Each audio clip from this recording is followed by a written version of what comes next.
मैंने आपको कल की क्लास में ये बताया था कि marginal rate of substitution of x for y is equal to P X upon P Y, यानी तटस्थ वक्र का ढाल और कीमत रेखा का ढाल बराबर होना चाहिए, है ना। अपन ढाल कैसे निकालते हैं? मान लीजिए ये वक्र है, इसके इस बिंदु पर ढाल निकालना है तो हम इससे एक टेंजेंट खींचेंगे, एक स्पर्श रेखा खींचेंगे जो x और y अक्ष को छुएगी। अब यहाँ पर हम ढाल निकालने के लिए क्या करेंगे? इस बिंदु पर ओ एक्स अपॉन ओ वाई से, मतलब परपेंडिकुलर अपॉन बेस के आधार पर ढाल निकालेंगे। तो इसीलिए मैंने आपको बताया था ढाल निकालने के लिए स्पर्श रेखा खींची जाती है।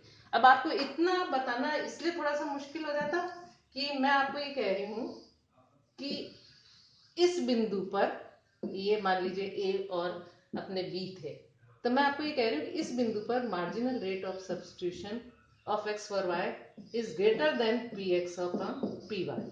अब इस बिंदु पर मैं आपको ढाल निकाल के नहीं बता सकती क्योंकि फिर डायग्राम ज्यादा कॉम्प्लिकेटेड हो जाता है। तो आप तो इतना ध्यान रखो, यहाँ पर बराबर होगा, यहाँ पे ढाल मार्जिनल रेट ऑफ सब्स्टिट्यूशन ज्यादा होगा और यहाँ पर प्राइस रेशियो ज्यादा होगा। इस बिंदु पर ये स्थिति होगी और इस बिंदु पर होगी marginal rate of substitution less than price of P X upon P Y, और इस बिंदु पर होगी marginal rate of substitution is equal to P X upon P Y. मैंने आपको एक्चुअली प्राइस लाइन का स्लोप निकालना नहीं बताया था। हमारी प्राइस लाइन एम एन है, इसका हम स्लोप कैसे निकालेंगे? एम एन प्राइस लाइन को हमने निकाला कैसे है इसका, सॉरी स्लोप नहीं, एम एन प्राइस लाइन हमारे पास आई कैसे है, ओ एम पॉइंट हमारे पास कैसे आया?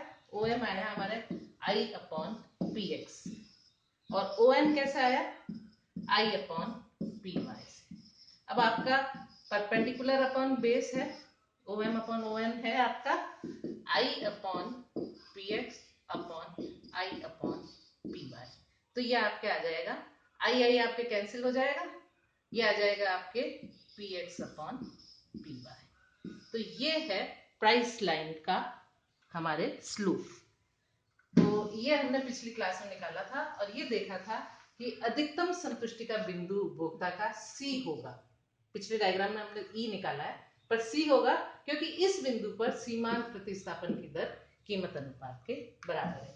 ये जो आपका टॉपिक है equilibrium point of the consumer, इसे आप अच्छी तरह से समझ लेना क्योंकि कई बार एग्जाम में पूछा जाता है कि उपभोक्ता का संतुलन बिंदु निकालिए, या तटस्थ वक्र की सहायता से, तटस्थ वक्र और प्राइस लाइन की सहायता से उपभोक्ता का संतुलन बिंदु निकालिए। एग्जामिनेशन पॉइंट ऑफ व्यू से इंपॉर्टेंट है, इसलिए अगर कोई प्रॉब्लम हो तो आप इस प्रॉब्लम को मुझसे शेयर करिए, पूछिए, ताकि मैं आपको और इसको क्लियर कर दूंगी। अगला टॉपिक है हमारे आय उपभोग वक्र।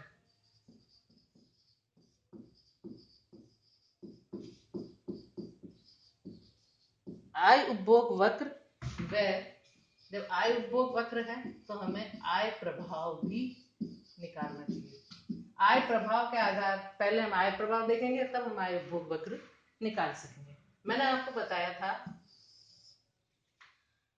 मान लीजिए उपभोक्ता की आय है 10 रुपए, एक्स वस्तु की कीमत है 2 रुपए और वाई वस्तु की कीमत है, एक्स वस्तु की कीमत अपन 1 रुपए कर लेते हैं, वाई वस्तु की कीमत है 2 रुपए।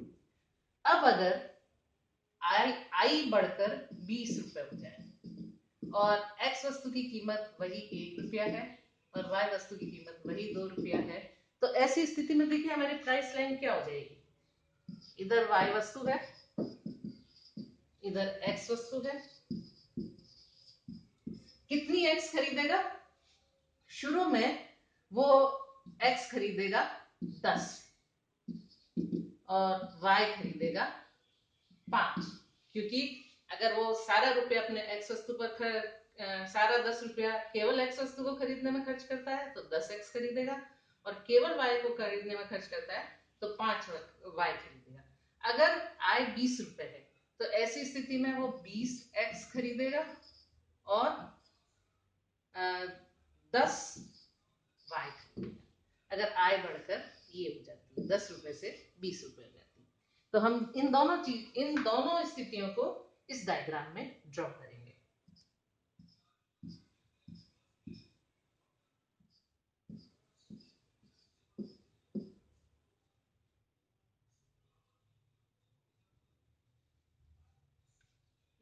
इसको ये बहुत ऊपर चला जाएगा डायग्राम, कोई बात नहीं।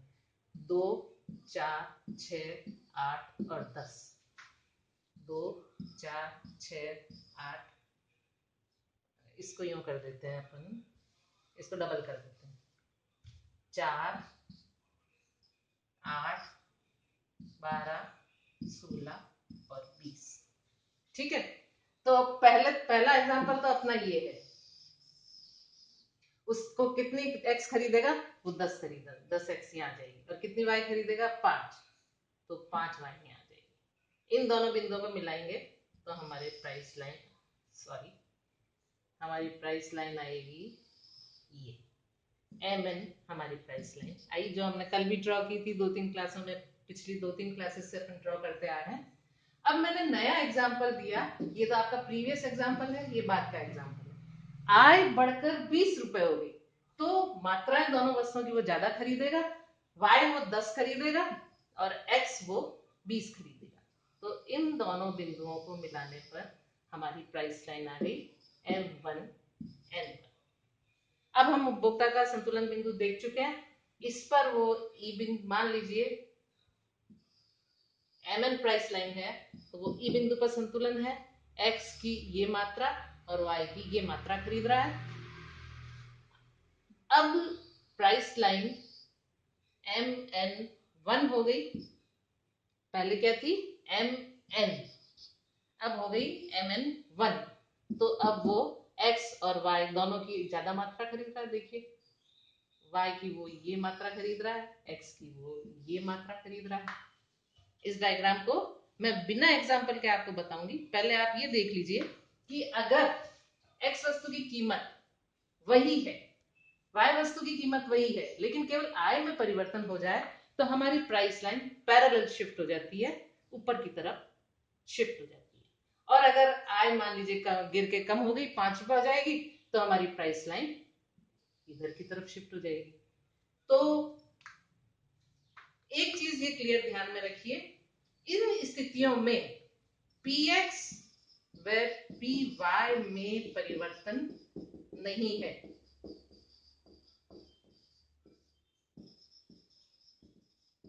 केवल आई में परिवर्तन है, केवल उपभोक्ता की आय में परिवर्तन हुआ है। तो ऐसी स्थिति में आय वक्र ऊपर की तरफ शिफ्ट हो जाएगा।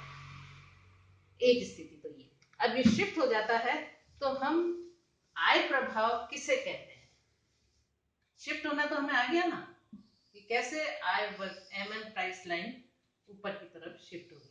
ये देखिए, ये MN पैरेलल शिफ्टिंग है, M1 पैरेलल शिफ्टिंग, ये डायग्राम में होगी पैरेलल शिफ्टिंग।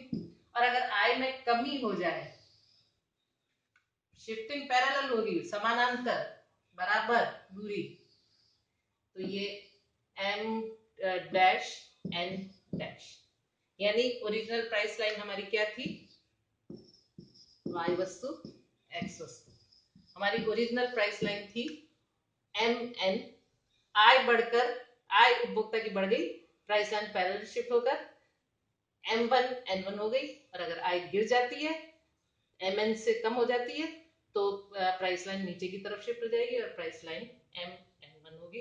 अगर PX PY दोनों स्थिर हैं तो प्राइस लाइन समानांतर शिफ्ट होगी, समानांतर पैरेलल शिफ्ट होगी।